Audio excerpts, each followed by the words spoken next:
Are you aware of the physiological liking in psychology and those special manifestations that belong to it? Today, let's talk about physiological liking in psychology. Those behaviors that seem odd are actually manifestations of physiological liking. For example, you can't help getting close to someone. It's not to talk or attract their attention, but just to get a little closer to them. As if drawn by an invisible force, your brain seems to cut off the circuit of reason, leaving only the most honest impulses of your body. You always want to stick to him, hold him tight, like a coquettish and greedy kitten. Once you lean on him, you don't want to let go, just want to stay on him quietly and go nowhere. Even when he looks scruffy without makeup, you find him incredibly cute. You might think it's just emotional out of control or overflowing feelings. But it's not. It's physiological liking, happening quietly in your body. It's not that you deliberately approach him, but your body has already made the decision for you quietly. When you meet the right person, the limbic system of your brain lights up quietly. Dopamine brings inexplicable happiness. Norepinephrine ignites the rhythm of your heartbeat, and endorphins quietly let down all your defenses.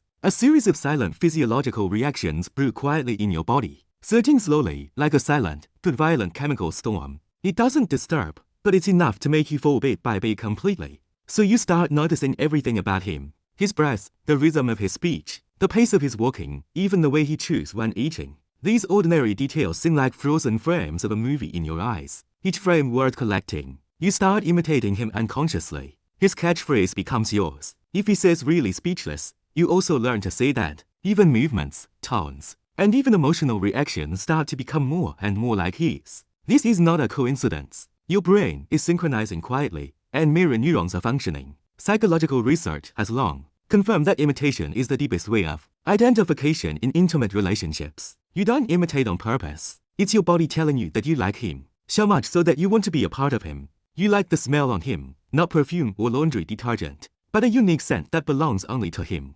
Indescribable and unforgettable. Others may not notice, but you can tell in a second. This is his scent, unique and familiar like an emotional soother. In fact, this is not an illusion. It's pheromones working quietly.